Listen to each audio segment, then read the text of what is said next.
Bandwidth for this podcast is brought to you by Ideate Software. Be sure to check out all of their great Revit applications designed to increase your productivity.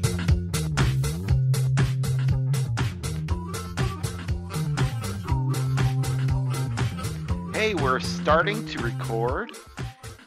Zencastr says we're healthy. It must be BIMThoughts time. And as always with BIMThoughts, we're joined by Carl Storms and the incomparable Dana DeFilippi. Oh, incomparable. Incomparable. I didn't have anything good for Carl yet because he's always good, and it's so hard to find something better. I feel like he's like an X-Men of his own, right? Like he brings in the storm, the BIM right. Sider, the X-Man. He's his own X-Man. I'll take it.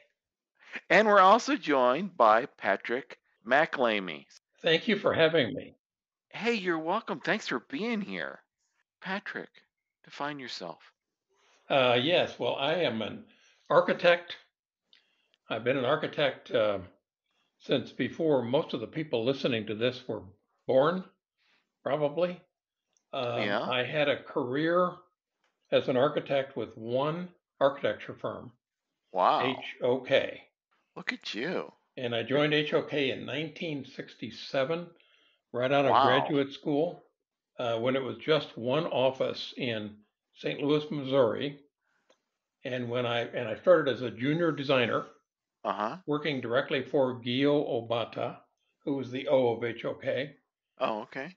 And I stepped down. I don't say retired because I say repurposed 50 years to the day after I joined as the CEO and chairman of HOK.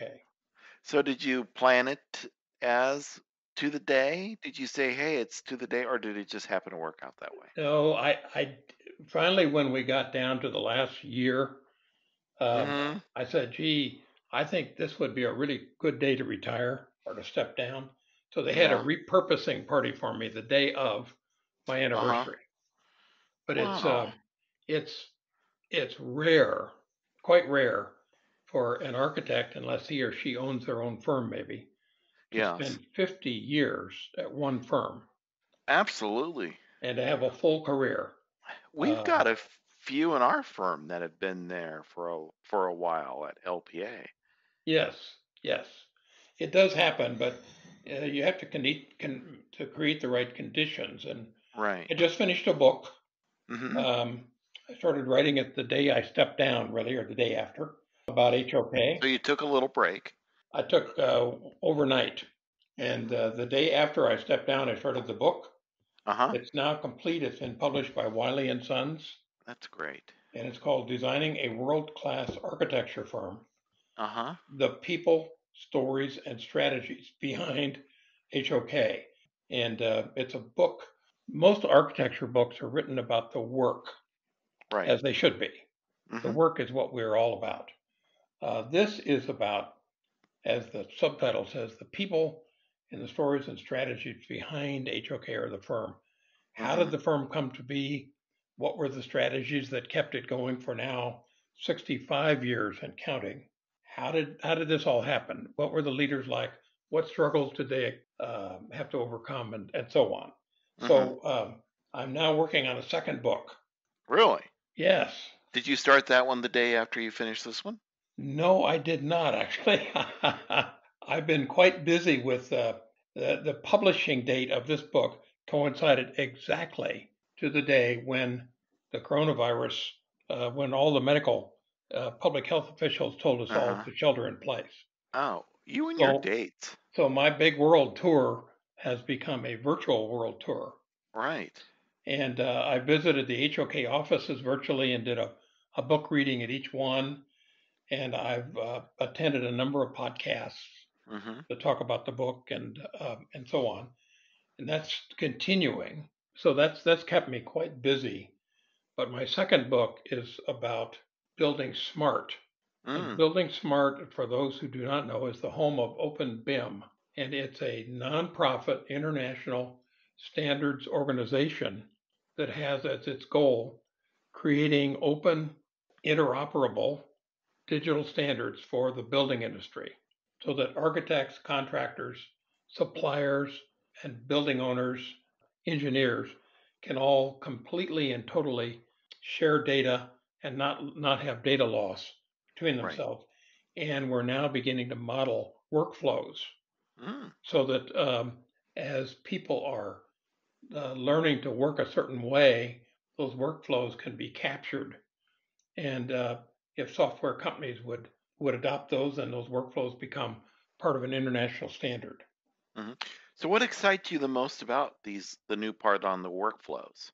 Well, here's what we found when we started, and this is a long, this is a long evolution. This is 25 years of thinking. When we began what is now called Building Smart, the first name wasn't that. It was the International Alliance for Interoperability.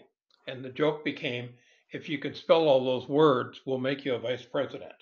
And so eventually we rebranded ourselves or renamed ourselves Building Smart with the idea that there have to be smarter ways of designing and building and now operating.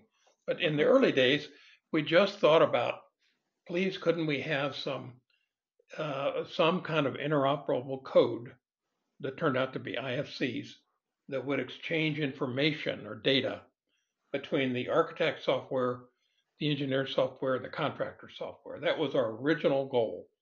And this was 1995, 25 years ago. This is really before the internet took off. And it's also before BIM. People were using CAD, 2D CAD. I think it was even before 3D CAD, certainly before BIM. So we were ahead of our time. I was doing 3D CAD in '88, but it wasn't very good. Yeah. At HOK, we had a program that we wrote ourselves called HOK Draw. And it ran on Unix servers. And it was pretty good. It was really geared to design. But we soon realized that we were a design firm, not a software firm. And we had to make a choice. So we finally put HOK Draw to the side. They actually wrote a second version of Draw that ran on Windows. But eventually that was put aside and the firm stopped writing its own software. Yeah, that's tough to write your own software and to do design. Yes, it certainly is. It's almost like a BIM manager, CAD manager, or architect. There's like a fork in the road that you reach and you decide, okay, do I want to go down the technology route and become a BIM technology manager, or do I want to continue on the route that I'm at and become a world-class architect? Because you can't do both. You can't. However, in a large firm like HOK, with around 2,000 people, you can have both. And then the trick there is to get people to work together so that each contributes. You know, I was fond in my practice of saying architecture is a team sport. If you practice it properly, yes, there is room, certainly room in architecture for the individual, the lone person, even within the firm, who people by themselves working usually late at night come up with that aha moment when they design something or all the pieces fall into place in their mind and they then need to document it. But after that point, then the amount of work that's necessary to bring a concept to fruition as a finished building, and even beyond now to a building that's operated properly for its natural lifetime and so on, that takes hundreds or thousands of people, many of whom you don't even know. The people that work for the supply chain, people that create the materials that buildings are made from, and so on.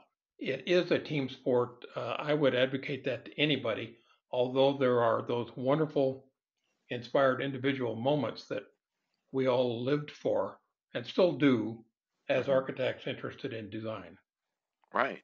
And even the BIM managers have those aha moments. I call them shower moments. Because that's usually when I do my best thinking is in the shower. That's a great time, actually. Dana, I'm sure you are chomping at the bit to ask a question. Well, you know, I worked at HOK for a brief period of time. I was an intern there. I worked with Trayvon in the DC office. Oh, sure, Trayvon. In their interior department, and I loved it there. Unfortunately, it was during the recession, and it was a short-lived period of time that I was there. But the team that I worked with, and I actually continued a relationship with Trayvon. We communicate to this day. So lasting relationships. I'm very grateful for my time at HOK, and it was a wonderful experience. Well, Dana, that's just about the nicest thing you could say. The idea behind the firm from the founders was that HOK wanted HOK to be like a big family where people treated each other with respect and became good friends and helped each other to succeed. And that is not true, as you probably all know, in all firms. There are firms out there where it's a very competitive environment and people are not necessarily climbing all over each other, but maybe at times wanting to get attention of the boss or the leader so that they grow and they are moved up in the organization.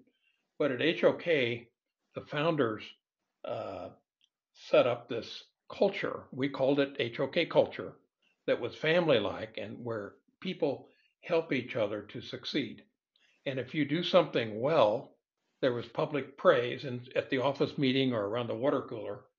If you did something not well or poorly, there was maybe a little private conversation with your boss or the leadership about not to chastise you, but to help you correct yourself, and always with respect.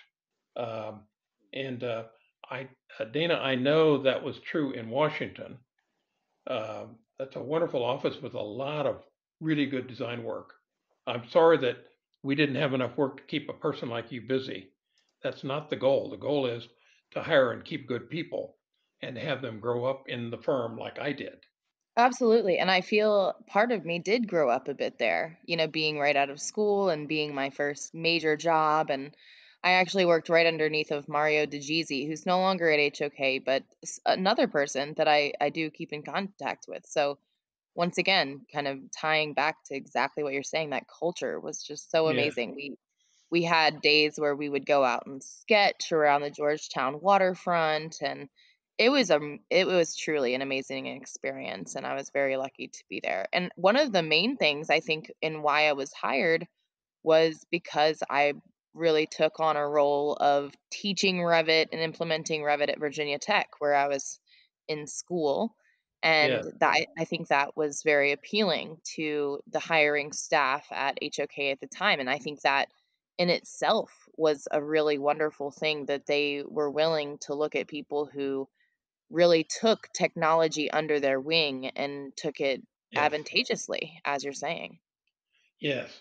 Well, and again, that's so important.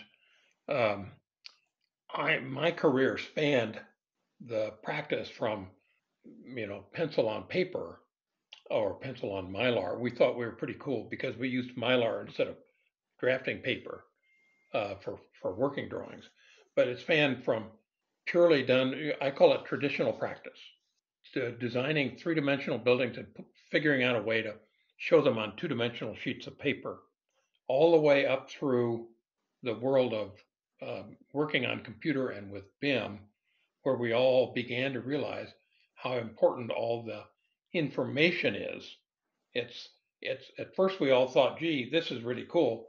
We can model in 3 dimensions so we can really see our buildings, and we can model parametrically. So if you change a view, the window location in a view, you can get the same window change no matter what view you pick. We thought that was so cool, so marvelous, because as you all know, I think, maybe you're too young to know, if you draw it on paper and you change the plan, you have to change the elevation, maybe the section, and maybe the detail. So it's a whole new world that I think properly used, BIM allows architects to practice architecture again. And when I say architect, I really mean anyone that's engaged in the design process.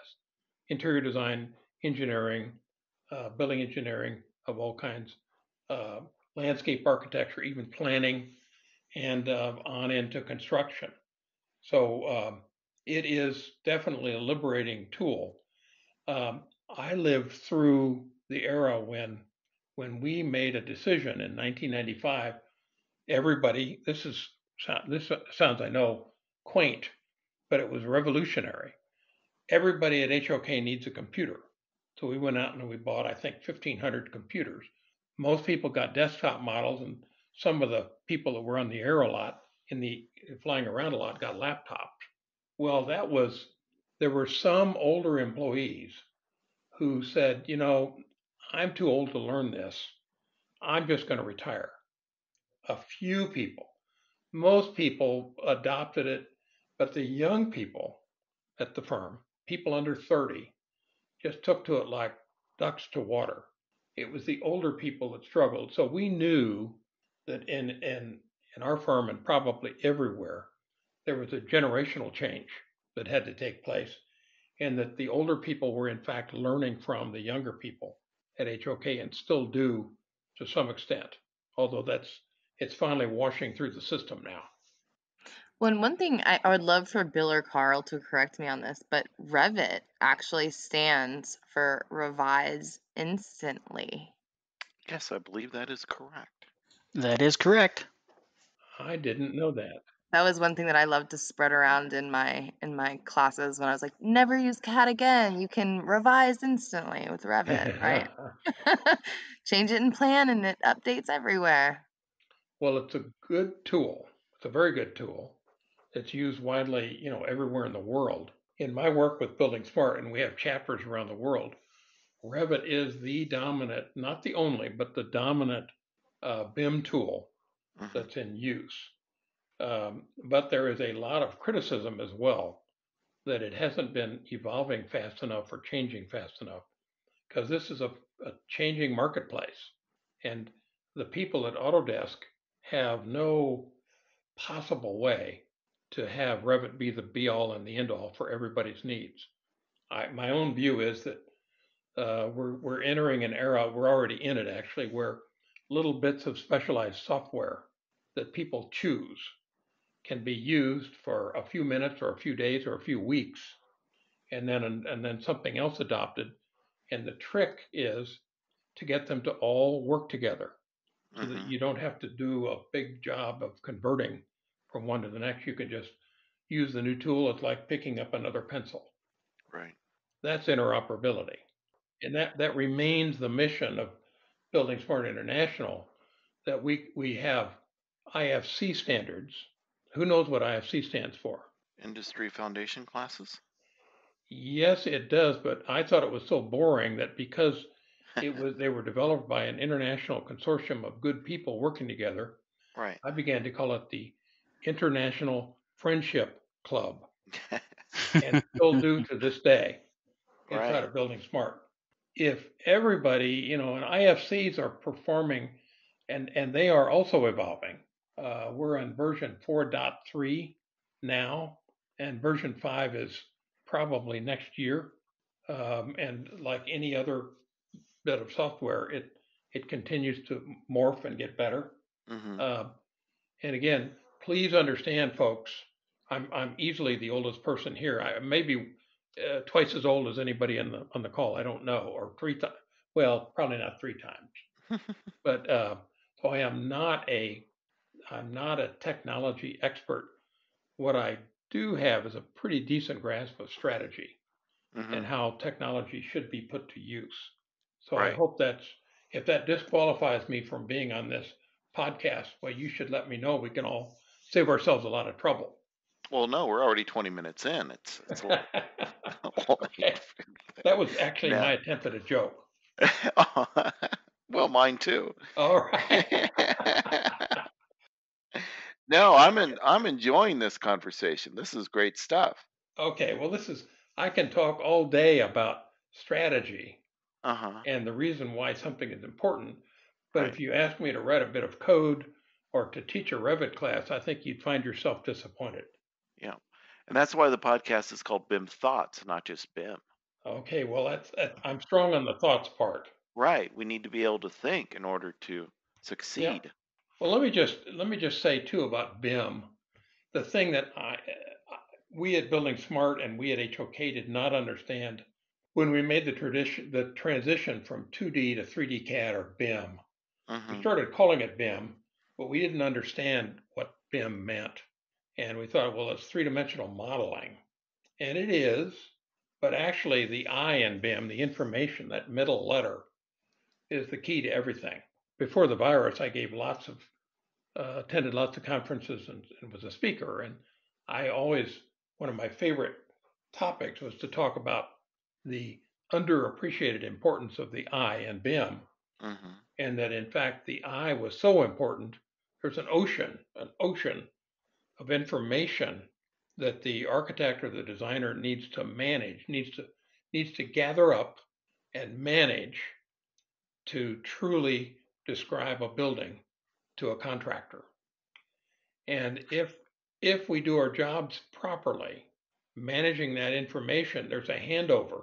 Right now, many contractors who use BIM they don't throw away, they take the architect's BIM, they print out drawings, and they hire somebody to do their own BIM set to their own specs, and they build the building from that, or I like to say they actually assemble it, because buildings, I think, are assembled more than constructed out of parts and pieces that are manufactured. But we're throwing away a wonderful opportunity by doing that, by not having BIM be clearly enough vetted and understood between the design team and the build team, so that BIM just flows right into the contractor's realm, and the contractor extends it and adds to it, scheduling and cost management and so on and so on and so on. And finally, when it gets to the owner, the whole model is still intact, and the owner adds all the maintenance and operation of the building for maximum efficiency. And all that data is kept, so that as the building goes through its life cycle, that information becomes valuable, just like information that Boeing uses to gauge the lifetime and the value of each part and piece of their aircraft. Right. We don't do buildings like that, and we should, and we need to. We need to grow up as an industry, in my opinion. And BIM is the key to it. But it's the I of BIM that's the absolute heart of it. Right. I could almost say now that 3D view of the building that we all got so excited about looking at Revit or other tools is only a view into the data. It's important, but we have an underappreciated, I think, by too many architects, that information, that ocean that's there. They think they're doing BIM, but they're really doing BIM light. Yeah, they are. When I started doing Revit, a wise person, Steve Stafford, told me that Revit is merely a reporting engine. It reports the model. So when you go to the floor plan, it shows you a representation of the model in a floor plan. When you go to the elevation, it shows you a representation of that in there. I think you're right on with the eye, but I think we're just starting to get to the point now where we're using the eye in BIM. Dana is really starting to use the eye in BIM with the stuff she's doing with Dynamo and her calculations of occupancy. That's a great use of the eye in BIM.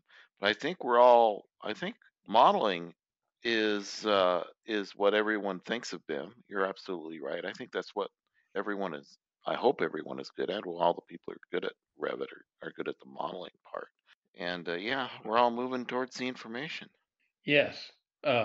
If you'll allow me, the other thing that I typically talk about when I give these talks to architects or people in our industry, they say, somebody, Google or maybe Boeing or somebody that we don't know yet, is going to look at that flow of information that we're missing, and they are going to reinvent it.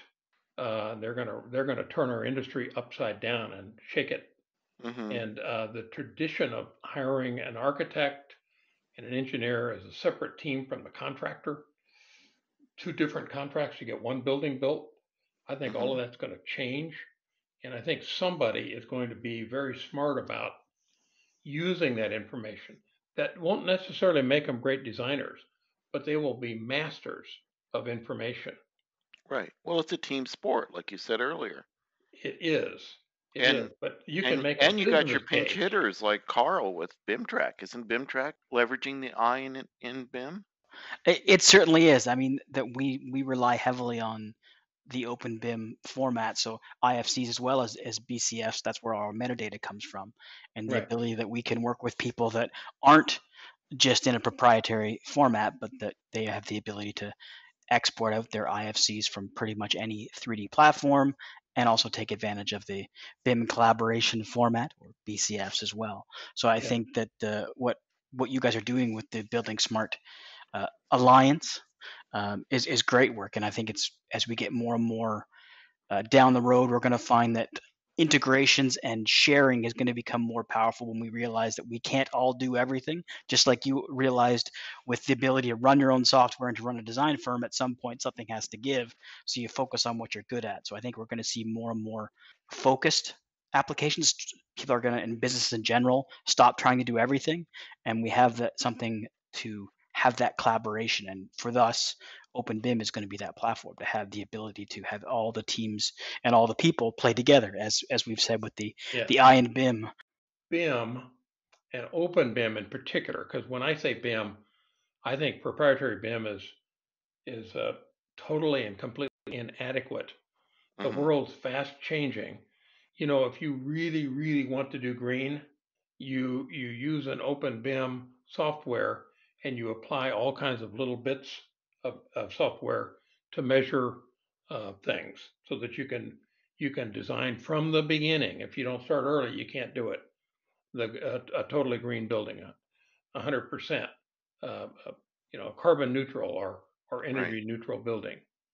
All those things are now possible because of BIM and OpenBIM and the little pieces of software that people invent that allow us to really measure and achieve our objectives. You can't, as smart as the people at Autodesk or Bentley Systems or anyone else, they cannot possibly anticipate all this fast changing need and fill every need. I think even Autodesk has come around to that way of thinking. I think they've all come around to that. I hope they've all come around to that. Well, Autodesk, all of the software, big software houses, are members of Building Smart, and they all contribute pretty substantial monies as members to help us do our work. So in that regard, they recognize this need. They do vary in their involvement based on what they, I think, see as their competitive advantage. So if there's an area where we're working or exploring that Autodesk or Bentley Systems, let's say something in infrastructure, thinks that they've got some edge, well, they might not be as excited about our delving into an area. But we don't make that choice ourselves. It's the people that join Building Smart as individuals or as members of teams to do work to set new standards that decide that. Building Smart is just a vessel, a vehicle to allow that to happen in an open, neutral environment. So what's the tomorrow of BIM? I feel like HOK, you guys have been like super great at forecasting technology and what our industry needs, being on top of it. What do you see as being the next big thing? Where are we going tomorrow? Oh gosh, I'm not sure I know, except just continuation of the open. Well, I do think more software doing little bits of things instead of a big software trying to do everything. But what it does is it opens up the chance. Well, actually, I do have a couple of ideas as I'm thinking about it. When we started Building Smart, we designed the IFCs around the exchange of data, full data exchange between architects and engineers. That was our first goal. We thought that was pretty cool stuff. And then, the early versions of IFCs, if you were a contractor, you couldn't do anything with it, let alone an owner. Then the contractors got really interested in it, and later versions began to incorporate information exchange that was useful for contractors. Now building owners have gotten involved, but we're just beginning to model what owners need and want to not only manage a building once it's completed, but manage the design and the construction team in ways that they're used to. We even want to do, for example, there's a great big dream, and in Building Smart we have interest groups that occupy what we call as rooms. They're virtual rooms, but we have a regulatory room, and the people in that room want to do virtual code checking.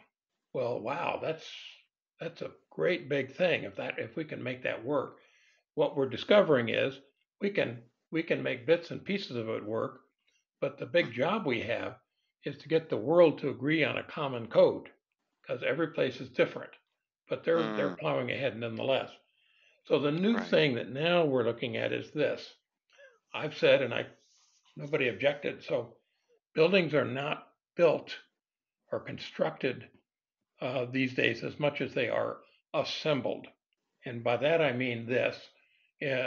500 years ago, in the Renaissance, builders were constructing great cathedrals or great palaces and so on, one stone on top of another or one brick on top of another. And that's construction. That's an extension of the work of the craft movement, when crafts built everything. With the beginning of the Industrial Revolution, that began to change. And much like Henry Ford revolutionized automobile manufacturing with the assembly line, building construction has been, in my mind, revolutionized, but we just don't know it yet, by the contractor being kind of a master assembler, like Henry Ford. Henry Ford had car parts and supplies built in other factories, brought to one assembly building just in time and just in the right place for people to assemble them into a finished automobile. And automobiles, as we all know, traveled on conveyor belts, and people had so many seconds to bolt on a part or a piece to that car. Well, the buildings don't move, but the contractor is like a master assembler. Once we get out of the ground with foundations, most buildings are made from manufactured products, just like automobiles or airplanes or computer pieces or anything else. And the contractor has become a master coordinator of that work. And I call contractors assemblers.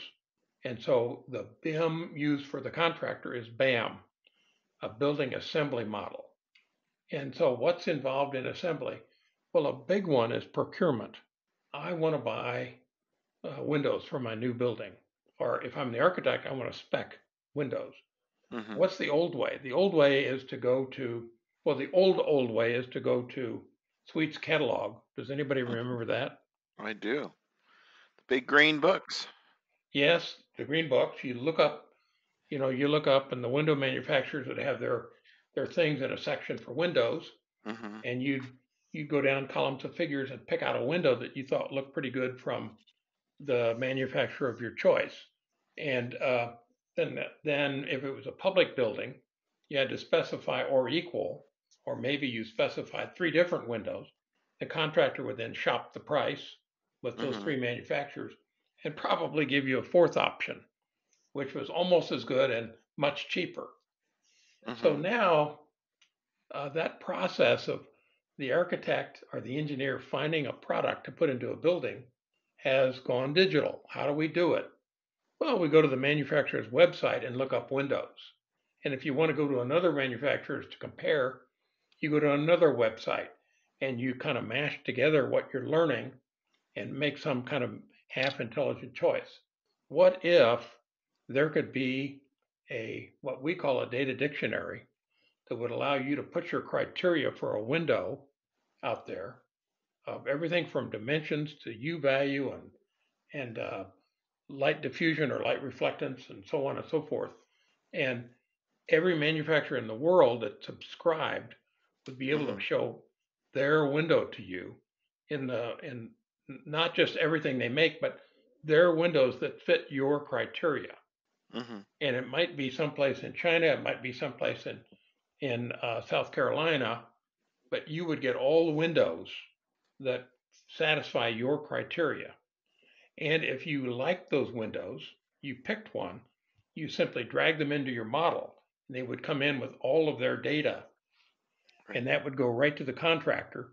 That data would include not just things the architect might be interested in, like performance criteria, or of course, we want to know that it's purple or it's white or it's green.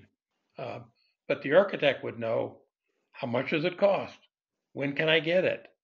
How much does it weigh? Because I'm going to have to lift it onto the building and so on. How do I hook it onto to my structure? So different people need different pieces of that information about windows. I don't care as the architect how it's shipped, but the contractor does. Sure. And so on.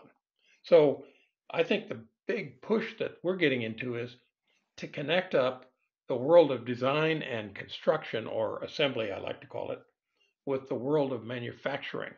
And there's going to be lots of change in that area, huge change in the next, I'd say, 5 years.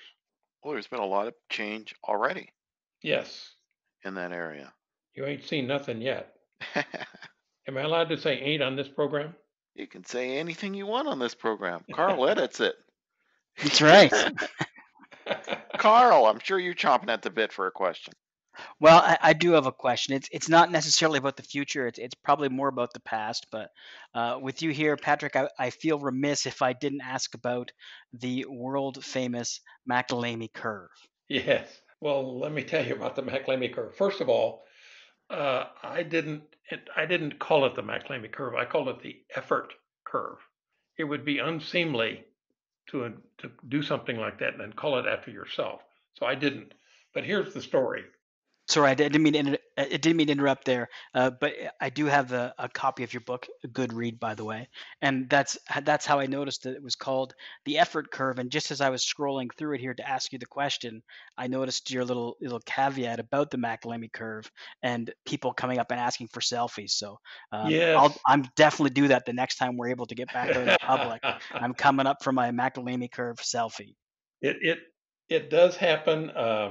Usually they're young people, and I've seen this MacLeamy Curve so many times. Can I have a selfie with you? So here's how it happened, and I'll give you the short version, unless you'd like to extend this podcast to an unseemly length. The short version is that when I was a little boy, my hero was my grandfather, and my grandfather was a carpenter. He built houses for people, and this was back in the late 40s. 1940s, not 1840s, just in case you were thinking about that. And my grandfather had a homemade drafting board that he had made because he was a carpenter, and a homemade T-square that he used, and he had a store-bought triangle. And he drew house plans at his kitchen table. So when he got ready to design a house for somebody, he had it all up in his head, but he drew it down on a piece of paper and then made a print of it and tacked it up at the job site, and that's how he built. And I was fascinated with that drawing part, so I pestered him until finally he let me draw a house plan. And I'd watched him use the T-square and the triangle, so I had kind of an idea about it. And I saw how he measured things. And the first house I designed, I was very excited, and I asked him to look at it. He said, well, that looks good, but you forgot the bathrooms. So that was my first design job.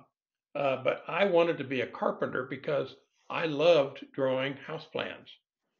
And it was only later I learned about these people called architects that actually got to do that for a living. And I thought that was just the greatest thing I could ever do. So I became, from that moment on, I was focused on becoming an architect. But my grandfather, we called him Pop. Pop also taught me the rudiments of carpentry. had a great big shop behind his house. And he always gave me this little lesson of you measure twice and you cut once. Anybody that's ever been around carpentry or something like that knows that you want to measure everything and make sure of your measurement before you cut the board, because if you cut it short, you've wasted lumber. And lumber is, and I got this lecture from my grandfather. Measure twice. It just takes another second. But if you cut wrong and the board's too short, you've wasted a board. It's gonna cost you money and it's gonna cost you time, because you'll have to go back to the lumber yard and replace that board. So I never forgot that lesson. It was a very simple little lesson. And they don't make board stretchers. No, they don't. So I use that little, I applied it to the design of a building. Is a bit like measuring a board. It's analogous to it in that if you design a building and you really get it right, I call it, in your design process, solving the design problem, where you know everything fits together, you know that it meets the budget, you know it meets the client's program or brief, and you know that where all the building parts and pieces fit together, they're properly detailed, and that you have a comparable spec or compatible spec that helps the contractor. So where I ran into problems with the practice was, gee, schematic design is 15%. This is AIB 141 form of contract. I hope it's died a merciful death. But the AIA form of contract that most architects were using when I began work was skimpy at the beginning of the architect's job. Schematic design should take no more than 15% of the architect's effort, and design development maybe 20% max. So you had about a third of your fee used up by the time you had designed and developed your design. And then construction drawings or working drawings, or the layman's terms, blueprints, took 40% or more of the fee. And then construction administration, bidding and construction administration took another 20% or so. If it doesn't add up to 100%, it's close. And I began to realize in the world of BIM that we were cheating ourselves. We were making ourselves vulnerable to error by not really solving the building. And if we got paid 15% for schematic design, and schematic design 15% got used up and we didn't have the building solved, stop. Don't go on to the next phase and fix it later. Stop and fix it now. So I was an advocate of measuring twice, making sure that each phase was fulfilled. And my point of view was that the effort we were expending in working drawings was grotesque and too much. It was based on drawing by hand, and that effort that was really focused on design and resolving design and eliminating conflicts and issues happened early, long before all the documentation took place, and certainly before the building was made out of steel or concrete or wood. And so I preached that at HOK. I didn't think anything about it. I just said, when you start designing, don't stop until you've really solved it, even if you take a little bit longer than 15%. It's okay, because if you worship the schedule god instead of the god of getting it done right, you are going to pay the devil. So the other parts of that curve, so I advocated more time up front, especially with the computers and BIM, and even especially if you have a contractor that's on board when you are, and you have a collaborative working relationship. Design bid build should also, in my opinion, go the way of toward extinction. So I advocate spending as much time as you need to really resolve the building, and let the model, the BIM model, which is, the computer is really wonderful. It doesn't forget like people. It adds and subtracts flawlessly, unlike humans. Let the humans do the human part up front. let's apply all kinds of little testing software up front when we're designing, and maybe design development, you could call it, to make sure that the building meets the client's program, meets the budget, meets whatever heat gain or green credentials are needed, and so on and so forth. Get all that really right in the beginning, the equivalent of measuring twice. And if you've practiced as much as I have, you know, if you really resolve the building properly early, it's the process of finishing the building up and getting it ready for the contractor is like falling off a log. It's simple. But if you don't resolve it properly, it gets more and more difficult. And if you give a half-baked set of documents to a contractor, it gets very difficult. You have failed in your duty, and the fix to fix a design problem is the most expensive of all. And so that was basically, I took from my grandfather, measure twice, cut once, to making much more of an effort early and much less later. And when you make that effort early, test and recheck the heck out of things, measure twice to make sure it all works, it all fits, it all satisfies your design criteria. And then everything will be smooth after that.